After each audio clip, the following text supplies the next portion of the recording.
Another week rolls past. Here we are, sharing a bit of tipple with some old friends and a new one. We also happen to be celebrating 13 weeks of production and the end of a season. We've been doing this for 3 months, guys. Yippee! And we actually haven't caused a disaster. People actually watch us. It seems. So we're going to go through quite a few things today. We're going to touch on Uncle JPM's speech from just before the holiday. We're also going to talk about some of the other issues that have been in the news.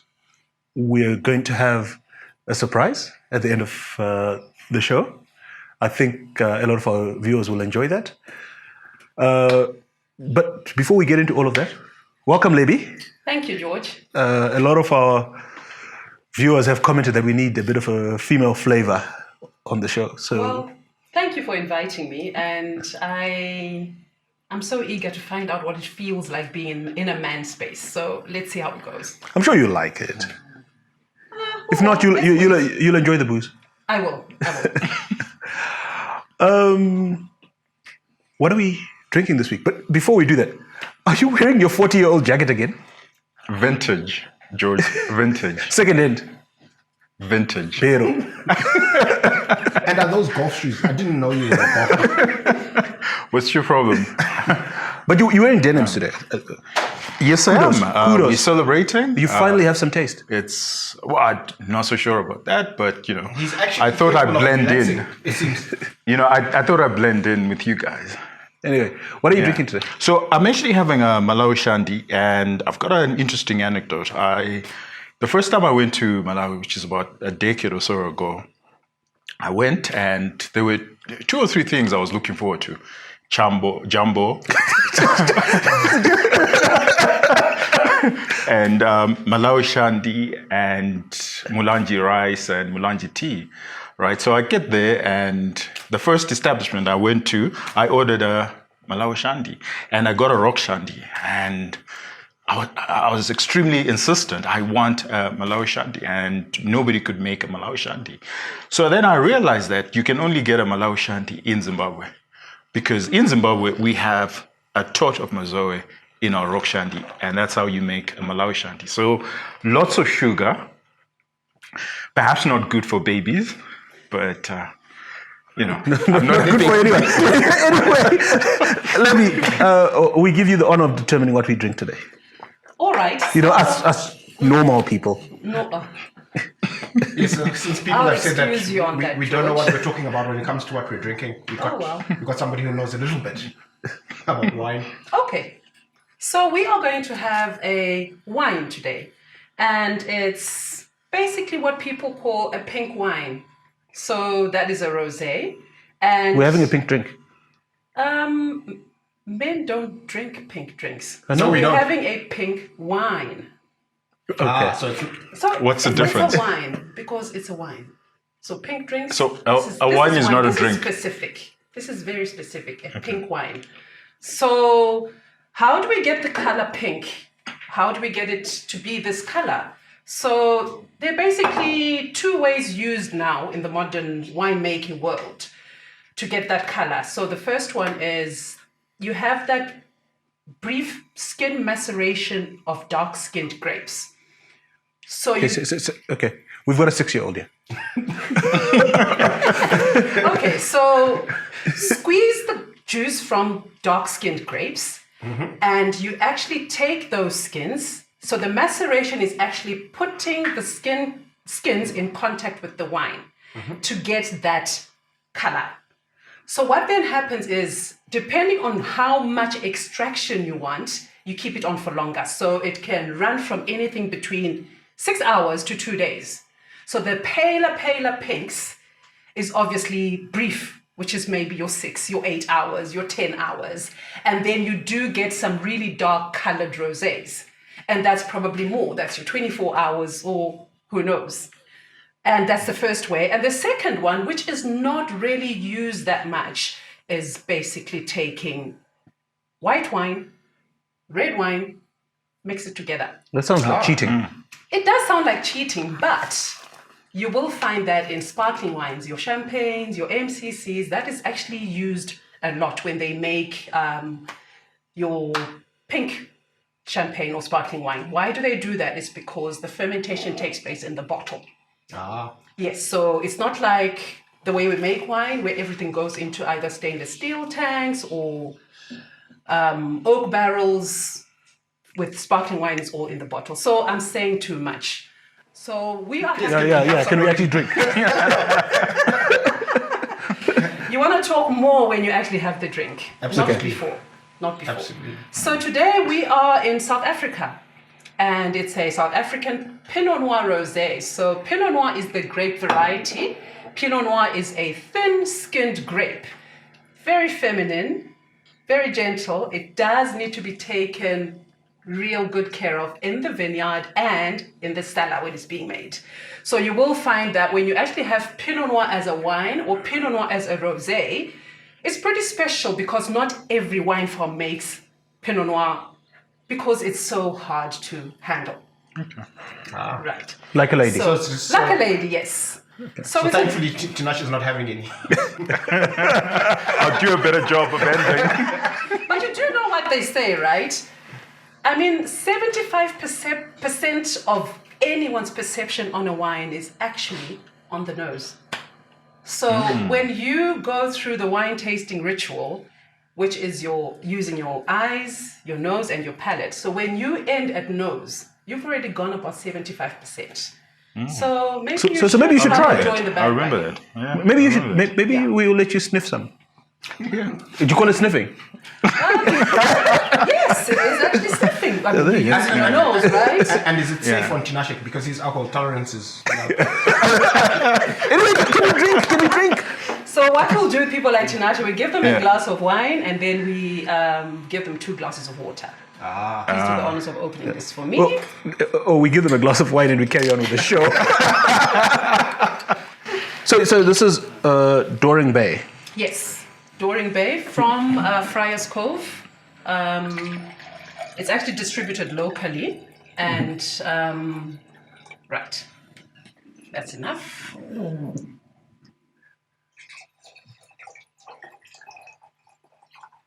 Looks good, Thank eh? you, sir. Yeah. Looks.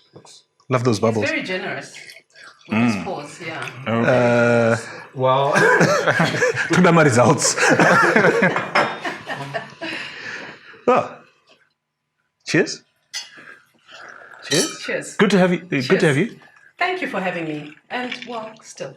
Yeah. Still. She's kind enough. She's kind enough. So a bit of a sniff. You know, use your eyes just to take a look at it. Is there anything that's in there that's not supposed to be there? It's supposed to be a clear liquid. A bit on the nose. That helps. That helps, yes. A bit on the nose. And then you take it to the palate. I'm sure you can get all the freshness coming out of that glass. The fruitiness. I know you're rushing to the palate. Let's take yes, we are results motivated. For someone like me, So- how are you supposed to hold a wine glass? So ideally by the stem. And why do we hold it by the stem?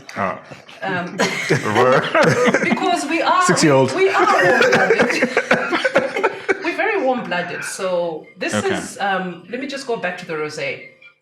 Rosés are supposed to be had chilled. Yep. Really well chilled. It's a summer drink, and the fact that we're at the end of winter now, going into summer, this is something everybody should actually think of having in summer because it's refreshing. It right. will kind of quench your thirst. So we're warm-blooded. Imagine if I held my glass like this. Like that. And Like he was. I'm pretty much having rosé the whole afternoon. I mean, depending on maybe how fast or slow you are as a drinker, you're warming your wine as you're holding right. it that way. Okay. So rather hold it by the stem and try and enjoy the glass that way. And pairing? And we've got sushi today. So rosé is pretty light in terms of taste, in terms of the flavors that the wine has. And sushi, the different types of sushi we have, because most of it is based on fish or vegetarian. I don't know if there's any vegetarian there. Well, this is banting friendly sushi. It's banting friendly, so there's no- All the pieces in there are riceless. Thank you. Oh, okay, banting friendly. Oh, wow. Yeah, because me and George bant. And Most of the time. apparently, Tinashe is allergic to most good things in life, including alcohol and sushi. Interesting. Shellfish and raw fish. Yeah. And then, it's very light in taste, your sushi. So that is why we're having it with a rosé. Oh, fantastic. The idea is to not have a wine that's going to overwhelm your Cheers. sushi or food that will overwhelm the wine. It has to have that balance. This looks good. It does. It does, yes. Congratulations on a season. Yeah. Cheers. And I'm glad we had you. Well, I'm glad. Well, now I feel I'm glad I'm, getting a feel of this man's space. See, we're not that It's not brutish. that bad. Let's get on with the sushi. Speaking about wine, I mean, you know a lot about wine. You're Zimbabwean. Yes. You've traveled the world Yes, I have. talking about wine. Yes. Why do we have no wine industry here? I'm not going to say we don't have a wine industry here. We do have a wine industry, but we are a very landlocked country. Because when you start talking about grape growing, the ideal climate has got to be in existence. The soils, there's a lot more than just what you see poured in a glass. So coastal climates are much better than landlord. Okay, yes, but that also then carries on. It also depends on daylight hours, Okay. sunshine hours. There's a lot more in terms of technicalities when you start talking about grape growing. All right. But here we do have a boutique estate, 30 or so k's from Harare. Bushman Rock Estate, they are still making wine. It is a boutique estate, so very small, but we do have a few bottles only sold at Bushman Rock. We did have in the past Mukuyu making wines. We also had AFDIS, and we actually had a few awards being won by. What happened to International. Mukuyu? Mukuyu is still there. They have Alright. started regrowing grapes, so I think in some years to come, we should expect our wine industry to start coming up again. But I mean, it will take you 5 years from planting a vine before you actually start harvesting to make wine. So, and sometimes they actually say the wine is not that good, 3 to 5 years. So we've got a bit of a wait, but it will happen. So, from what I'm understanding you to be saying, there's no reason we don't have a wine industry. No real reason, because we have been there. And for me to actually realize that when we start talking of the international world, that we are actually maybe not so recognized, but we are known. I traveled once to France, and they've got this city, they call it Cité du Vin, Wine City, where basically they've got every single country in the world making wine, and they've got a bottle that they actually have on display. From the that country. from. All right. Yeah. And I get there, and I mean, I'm so overwhelmed. You're coming from Zim, and this huge city of wine. Mombe Voxnos. Exactly. Exactly. So for me, it was like, wow. And the first thing I did was Zimbabwe. And guess what? There was actually a slot for Zimbabwe. There was just no wine. Oh, that's terrible. It's sad, but it made me realize that no, they actually do know that there is Zimbabwe, probably used to make wine, but just not. Nobody has bothered to send a bottle. Exhibit. Exactly. Okay. Yeah. So, But we make brandy, right? And isn't it the same stuff? it's not really the same stuff, but how the two marry is because you use wine grapes to make brandy. So that's the common ground between brandy and wine. So, and it's not, brandy, remember, is a liqueur. Distillation process is used. Whereas with wines, your taste in wines even includes, like for your red wines, remember we also use the skin when we ferment the wines, when we're making the wine. So there's a lot more. Whereas brandy is really more to do with the distillation process that Which is is used. and it's quick. And it's quick. You don't have to wait years. Exactly. Well, unless you age it. as you go, as they But I get mean, better. the kind of brandies we sell aren't really aged. Similar to the discussion we had a few weeks ago about why we don't make whiskey. You know what? I've also asked that question because South Africa are making whiskey, and from maize, Yes, that's what we said on the from show. yellow maize, I think, or something like that. So, and why we've got the maize? Why are we not making? What we actually said on that show was the real difference between a bottle of whiskey and a Castle Light is time, really. Really? I actually don't drink Well, apart beer, from the fact so- that you actually, you don't distill anything to get beer. Yeah, but it's actually easier to distill, I think, than to brew. But you brew, and 3 weeks later, you got a beer. But if you want to make whiskey, it's... Just put it in a barrel and forget about it for a bit. Yeah. Okay. And I think it's similar to the wine industry. But, thank you very much for that perspective. And hopefully we're inspiring some thoughts about different land uses and alternatives to agriculture. We don't all need to grow wheat and maize. No, we don't. We actually used to grow a lot of grapes. You had grape farming being one of the things that farmers grew. So, yeah, that opportunity is still there. Perhaps you'll take her up on the challenge and grow grapes at your farm. He's the farmer. Are you going to make a 5-year investment though? Yes, I'm planting trees now. I'm planting fruit trees. So I might plant a few grapes, if only for my own consumption. Own Then if you consumption. want to cut it. Own consumption is good. I've got some at home. I actually grow my own grapes just to have. And yeah, it's a good thing. Then you don't have to buy grapes. Lebbie, Lovely. it's been lovely having you. Lovely being Thank you for with coming by. Yeah. Thank you very much. and Learned lovely quite a to bit, have met you. actually. Yes. And I don't know what you put to all this Information is never redundant. I'll just say that this was just a lot more pleasant than arguing with these two dum-dums. Thanks very much for coming by. We are going to a break now, and we'll be right back.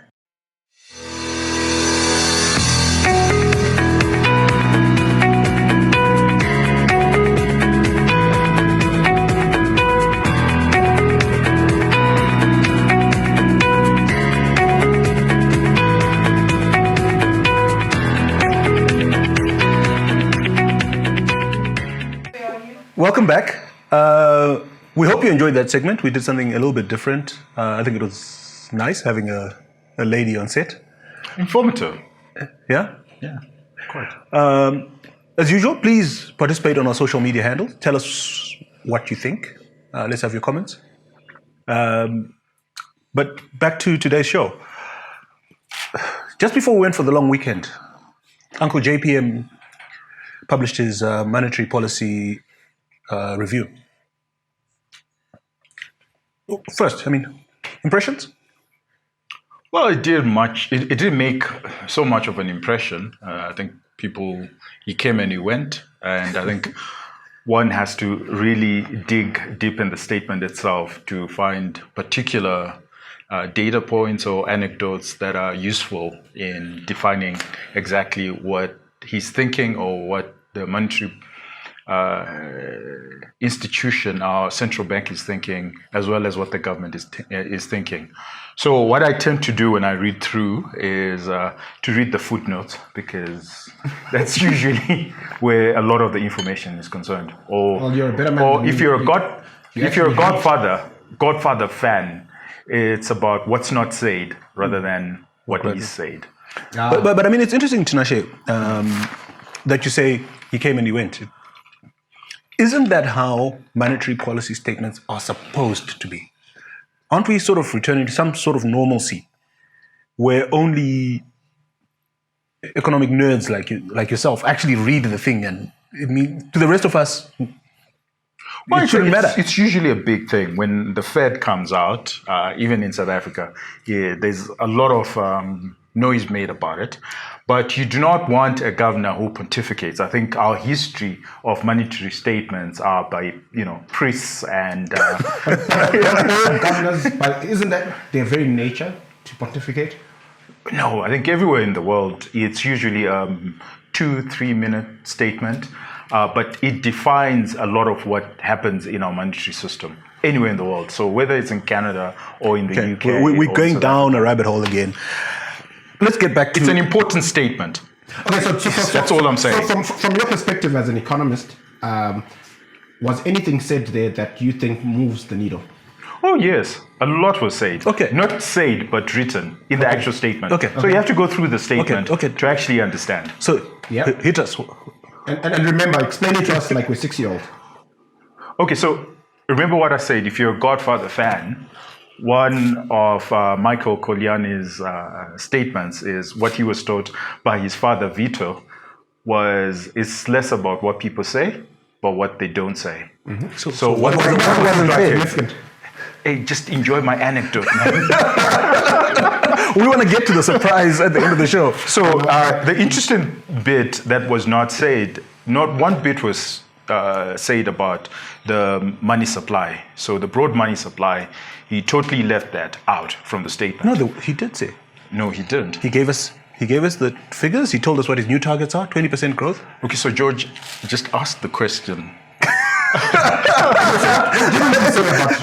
Okay, money supply. Okay, no, That's okay. important. Yeah, so, all right. So let me be very clear. He talked about reserve money. He did not talk about money supply. Okay. And those are two distinct, very different things altogether. I'm scared. I'm scared to ask you, but okay, please explain. What's the difference between reserve money and money supply? And what? Okay, gentlemen, we had a whole episode where I lectured. Yes. Well, it obviously went over The heads. problem, kids at home, please do not drink.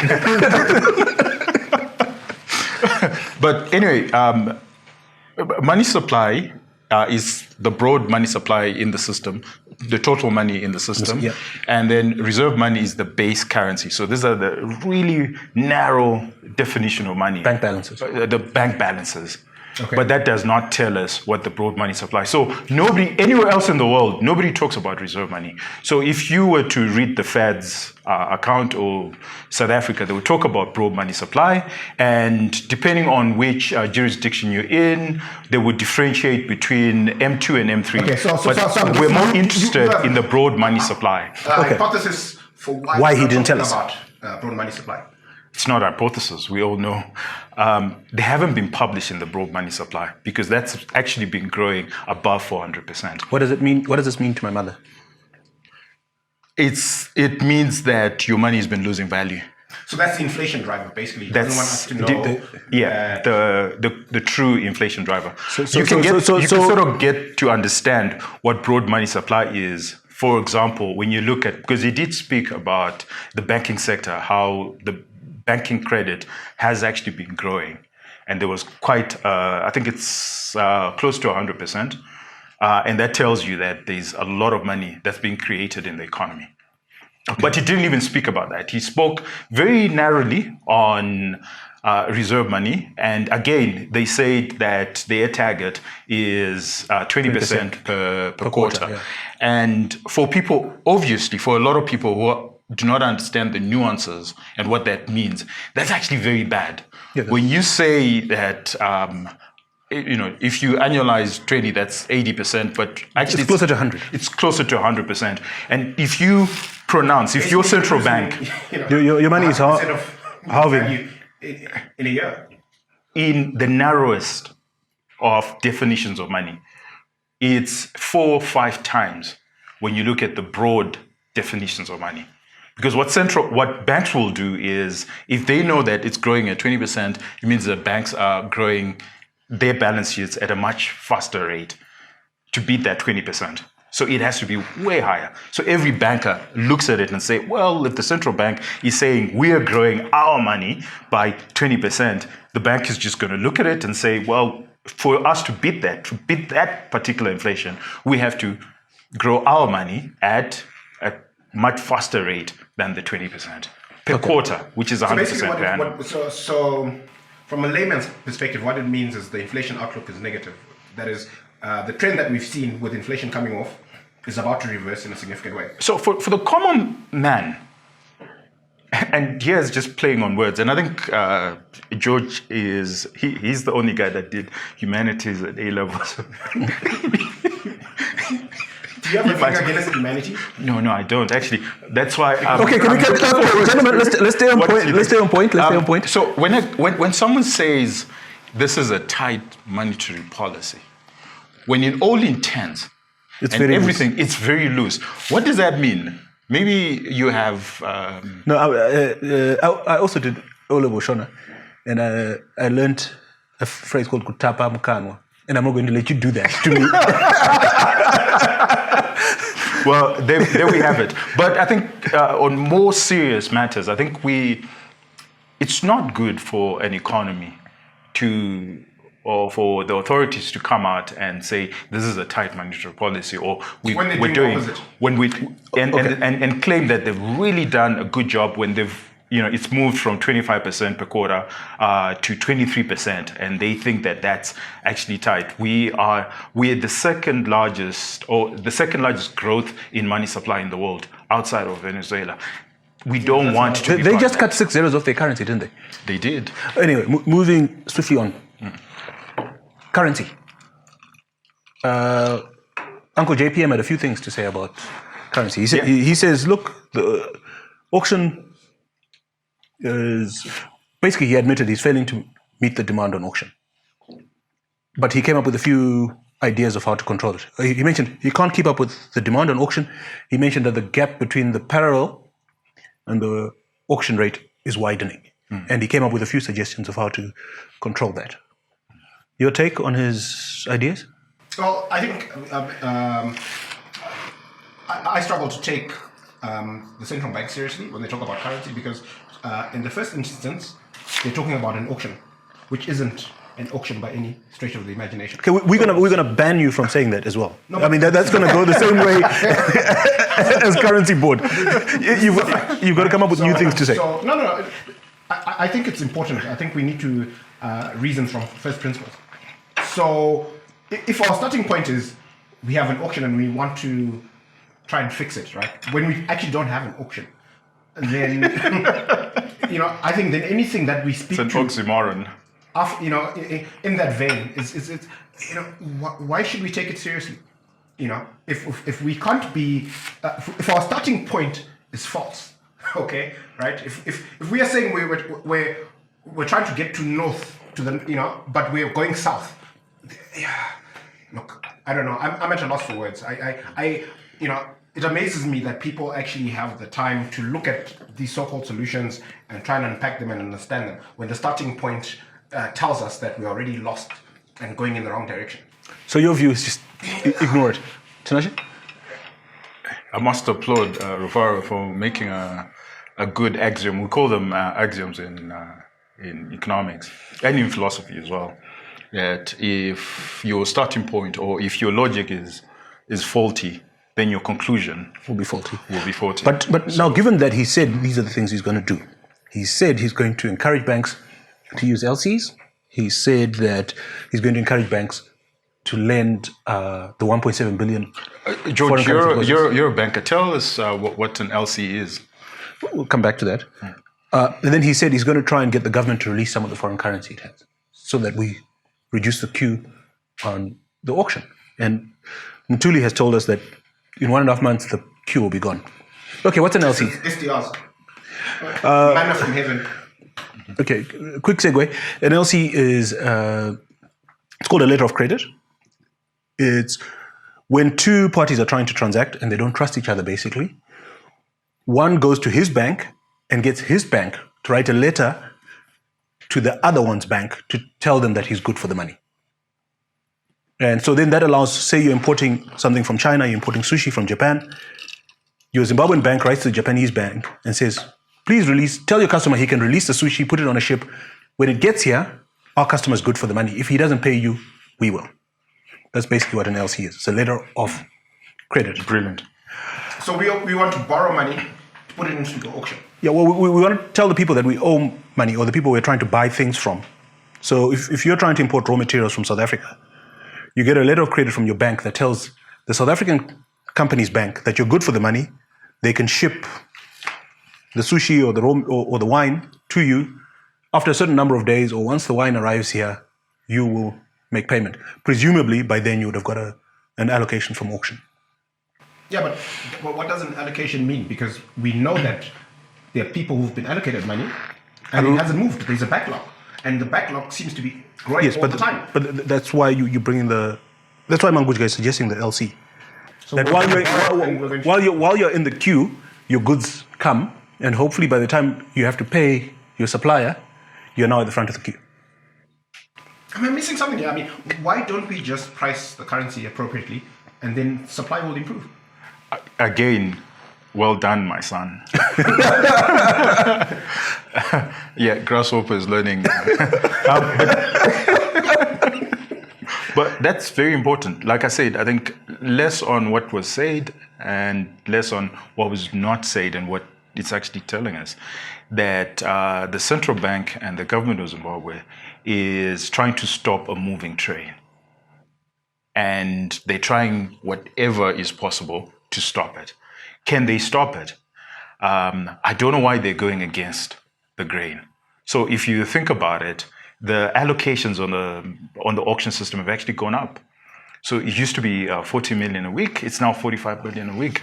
And you have a $200 million backlog. You know, how that mathematics or science adds up, you know. So what would you do if you were JPM? So you've got this, it's almost a moral hazard, yes.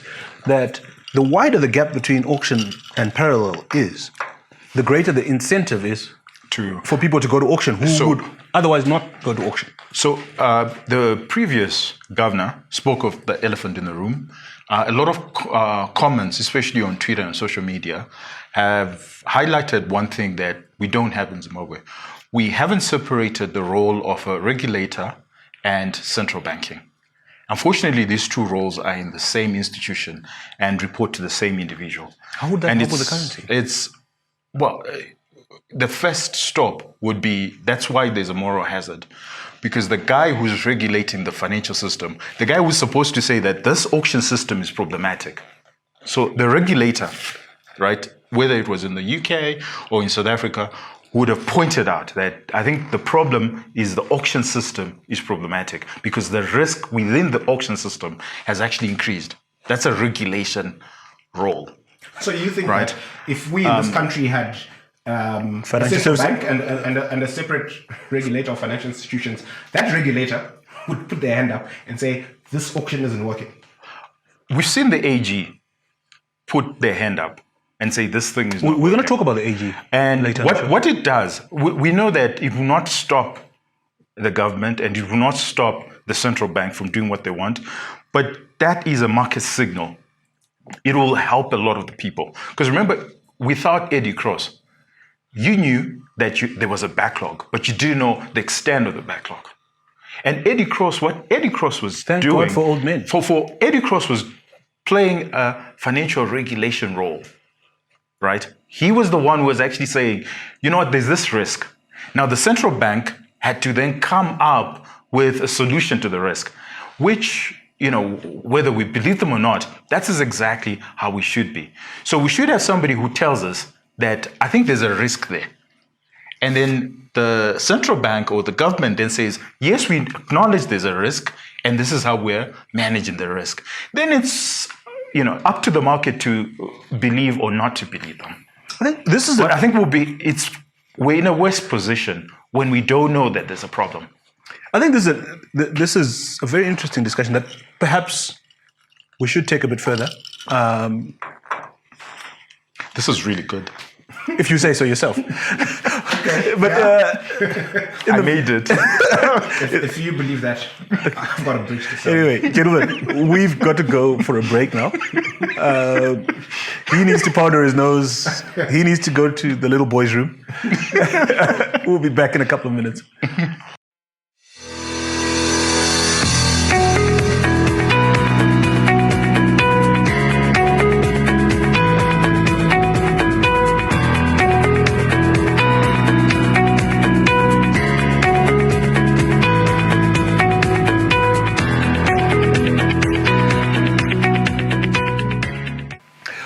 Welcome back. Before we went for the break, we touched on Uncle JPM's statement and whether it meant anything or not. But there were other things in the news over the last week. One of the things that caught my eye was Zinwa did a tender for the Kunji Dam, which is supposed to be Harare's next big water reservoir.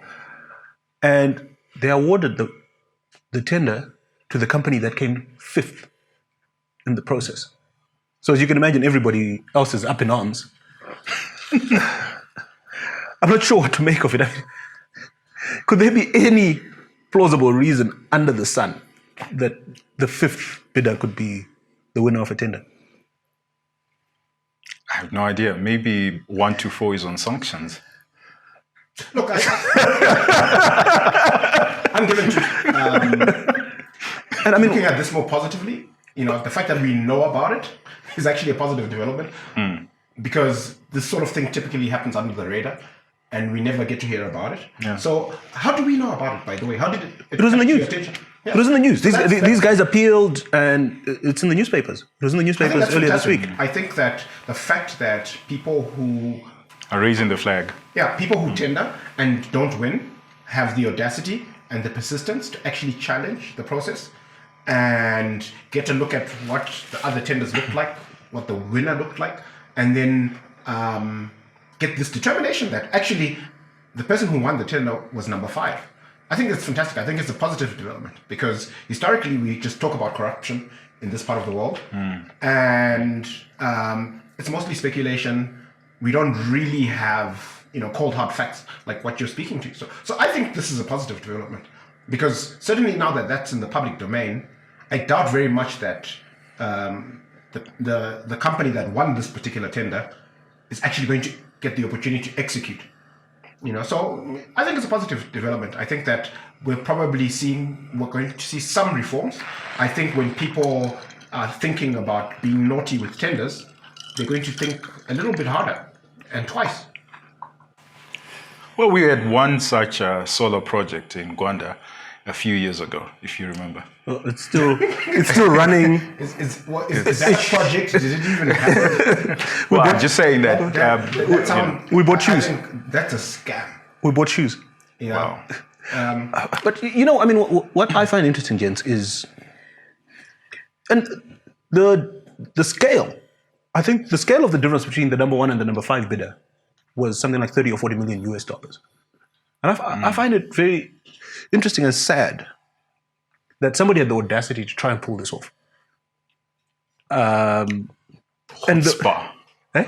Chutzpah. Yes. And I don't think you do this the first time around, eh? No, you don't. What has happened? How do you explain the 50 million gap? Yeah. No, and how much sat down and they thought about all their life obligations and their children's and their grandchildren. And they came up with a number and they said, this 50 tender is going to deal with all the problems. But how many other times have they pulled this off? With perhaps smaller amounts? The condonation bill, that was $10 billion. So now we sort of get a bit of color of how these things happen. And I think the AG's report alludes to a lot of these issues. The AG? The Auditor General. Auditor General. We spoke about the Auditor General a couple of weeks ago. But she was back in the news again this week. COVID funds. Apparently people were stealing COVID funds. Yeah, well... and the number is not that small. Moralized about who they're stealing from and why. I think to them it's just, It's an opportunity, yeah. But yeah, anyway, it's sad. More sad news in the news this week. So the European Union is going to give our urban poor $12 a month. Yeah, I saw that. I think we've highlighted this, that the healthcare system is entirely driven now by aid and humanitarian assistance, which the AU, where it falls, the AU falls under that humanitarian. It's about 100 million that they've dedicated. These are the Western nations that they've dedicated to Zim. So aid is now playing an important and pivotal cog in our economy. Yeah. And then it speaks to something we discussed in an earlier episode where we were debating the $9 billion surplus, right?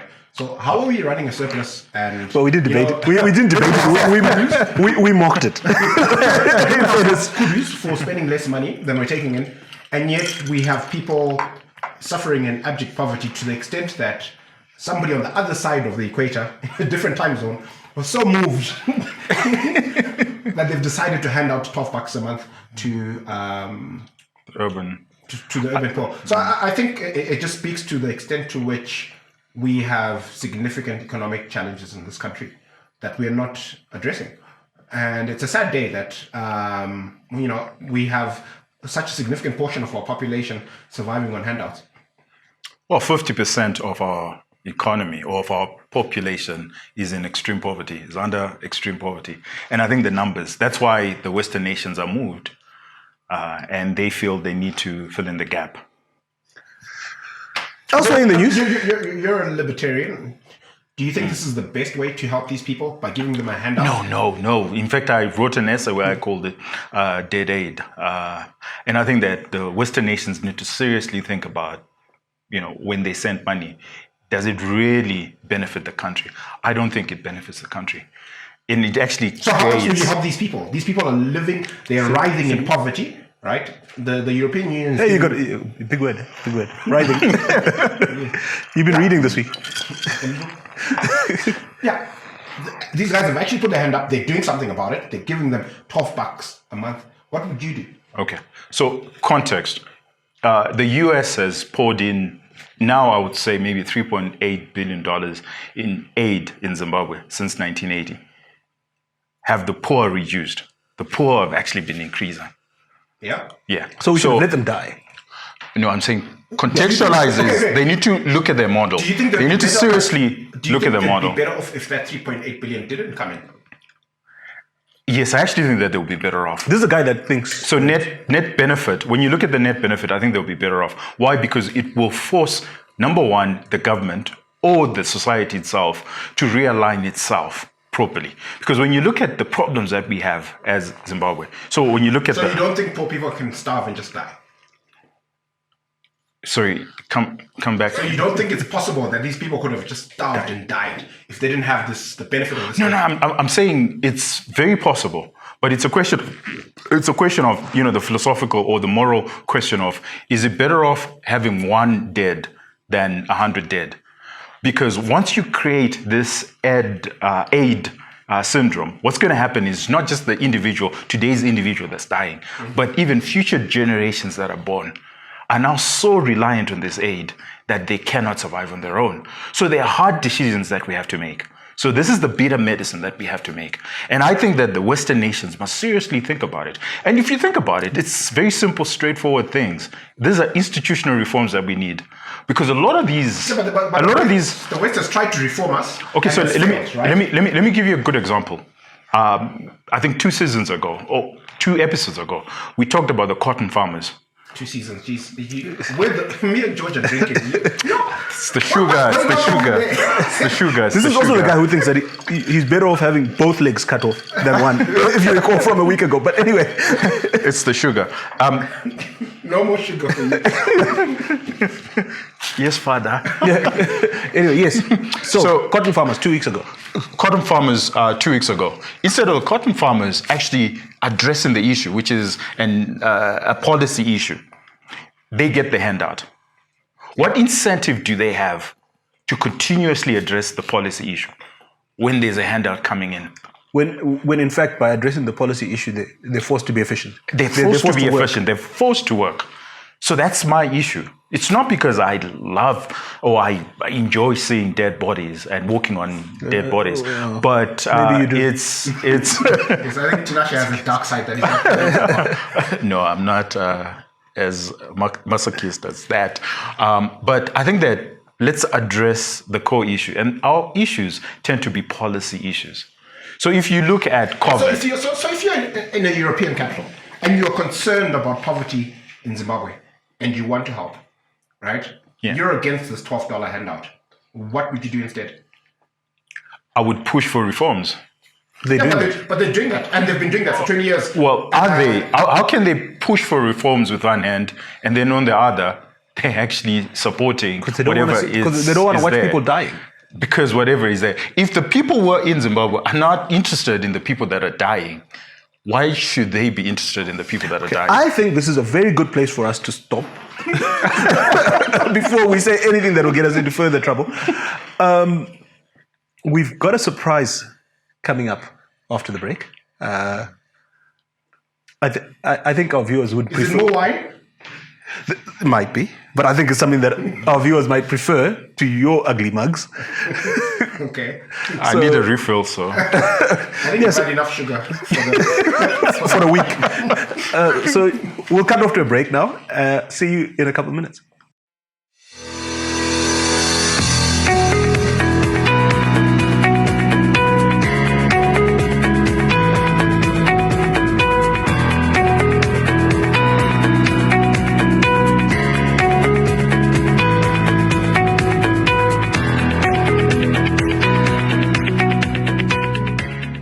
Welcome back. We promised you a surprise, and this week you have not one but two ladies on the show.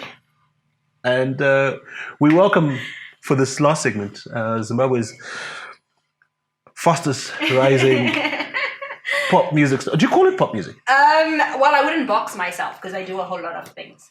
So, okay, pop, whatever you want to call it for now. It's fine. Okay, she's a chick on the rise. Her name is Anita Jackson. Yes, thank you so much for having me. Well, thank you I'm so for coming. excited to perform. Thank you for sharing this special episode for us. You know what? You know we're celebrating today, right? No, what are you celebrating today? What is one it? whole season. Ah, yeah. And we have the quintessential drink for a celebration. Nice. Champagne. I didn't let Rufaro get away because his go-to drinks are the drinks of the more salubrious characters in African business. We got something a bit more civilized. Oh, nice. Laurent Perrier. Laurent Perrier.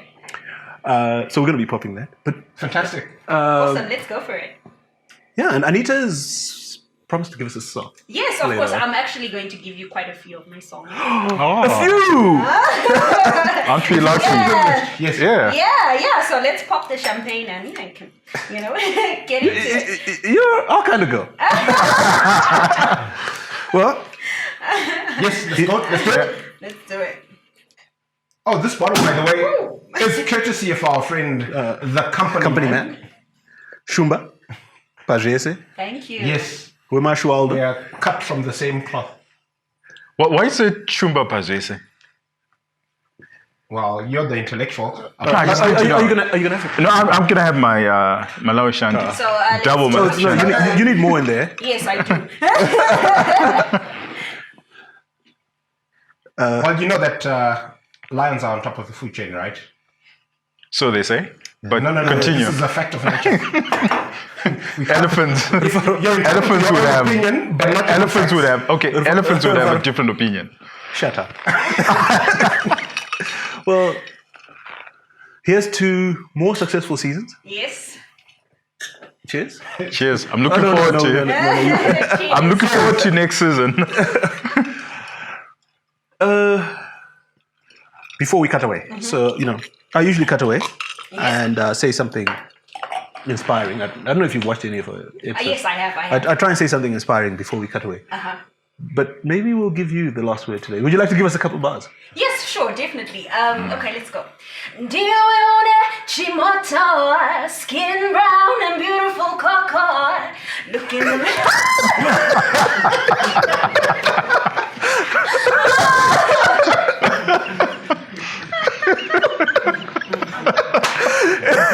Anyway, maybe this is a good place to end it before it all goes down the tube. Lovely having you along. Thank you so much for following us over the last 13 weeks. As usual, please contribute on our social media handles. We love to hear what you think about the show. But otherwise, have a good weekend. Stay safe. COVID is real. Be good. And if you can't be good, be good at it. Be good at it.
this one with me. Let's go.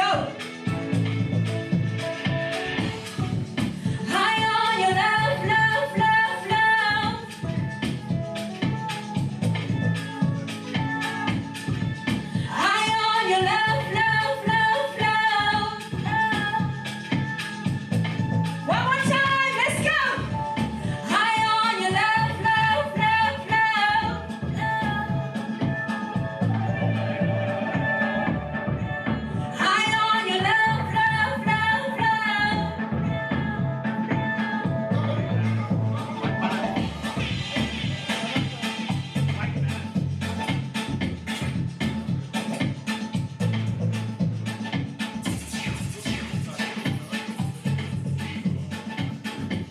Thank you for watching. My name is Anita Jackson. So I'm going to be doing love songs because I'm a lover. I hope you're having fun, and I'm sending lots of love and light to everybody at home. My name is Anita Jackson, and I'm going to be doing some love songs for you. I hope you're having fun at home. Hey. More. My baby, je kuche na hizi toka mbo baby. If I know mommy, unenguri kuona somebody. Nai baby, je kugeza izi jakambo baby. I know your daddy, I'm sure kuona somebody. You go say you want more, more. You go say you want more, more. You go say you want more, more. You go say you want more, more. Jura kana chise takawirirana, chiwerure kana takawirirana, chino shanda minana, kana tikatongo wirirana. Joda taka wirirana, kiwerure kana taka wirirana. Chino shanda minana, Kana tika tonga wirirana. you go say you want more. Me go spend time when them want to spend up. Yes. We go do the thing when you say you want to. See my gun, make you say commando. See my touch, what you ready for? Animal love, call me elephant. Say you want knock, I will open doors. Give me one soft till you on the floor. My baby, Je kuche na hizi toka mbo baby. if I know mommy, Unenguri kuona somebody. nai baby, je kugeza izi jakambo baby. I know your daddy, I'm sure kuona somebody. Under the light of 1,000 stars, yeah, is where I'll find your heart. You go mini dada, high cocaina.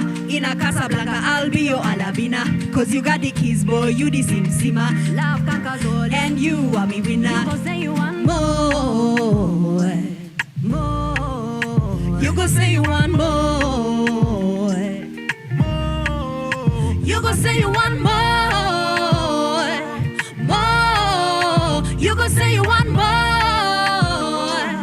more. Shoda kana tese taka wirirana, chiwerure kana taka wirirana, chino shanda minana, kana tika tungu wirirana. Thank you guys. I love you all. Let's go. Bollywood. DJ Tamuka. Shilia, Shilia, Shilia. No, I can't sing this song without the dancers. I need my backup dancers. Hey! Simukai mumere maoko. Shilia, Apilandie, and Chimoto. It's okay. We're living in a bad generation. Just wear your crown, queen, and reign supreme. Yeah, yeah. Okay, so this is how it's gonna go. DJ, I need you guys to do the chorus with me, right? Can you do that? It's okay. You can just shout a little. Let's have fun. Even if you can't dance, just move, you know. I'm sure the drinks have loosened you up a bit. Okay, so this is how it's gonna go. I'm gonna say, Ndiwe une, you guys say Chimoto, Skin brown and beautiful cocoa. Simple. Look in the mirror, take a photo. You're gonna reign supreme. Okay, so we got this. Ndiwe une chimoto, skin brown and beautiful cocoa. Look in the mirror, take a photo. You're gonna reign supreme. One more time. Ndiwe une skin brown and beautiful. Yes. Okay, let's do this. Yay! Come on, let's listen up. DJ Tamuka. Shilia, Shilia, Shilia, Shilia, Shilia, Shilia, Shilia. Come on, guys. Come on. Let's go. Simukai muombere maoko. Shilia apinda ndiye anechimoto. We're living in a bad generation who knows nothing but intimidation. Just wear your crown, queen. Are you ready? Are you ready? Let's go. Okay. Ndiwe une skin brown and beautiful. Look in the mirror, take a photo. You're gonna reign supreme. Let's go. Ndiwe une skin brown and beautiful. Look in the mirror. You're gonna reign supreme. Shilia, Shilia, Shilia, Shilia, Shilia, Shilia, Shilia. Hey! I call a king, up a foot at the queen. My smarts and a bling, killy at the clean. Compare a ring, boys. Come on, guys. I need you to dance. I need you to do better than this. He's doing a fantastic job. She's so strong and independent.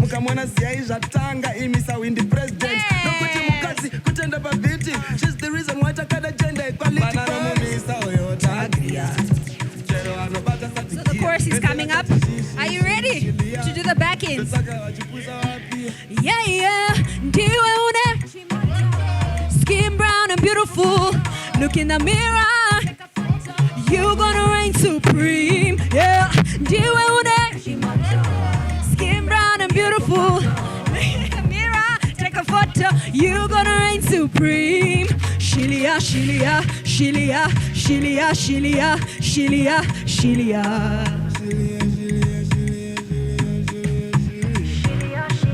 Shilia, Shilia, Shilia, Shilia. Are you ready? One more time, let's go. Ndiwe une skin brown and beautiful. Look in the mirror, take a photo. You're gonna reign supreme. Yeah. Ndiwe une skin brown and beautiful. Look in the mirror, take a photo. You're gonna reign supreme. Shilia, Shilia, Shilia, Shilia, Shilia, Shilia, Shilia. Hey, thank you so much. You guys did an amazing job.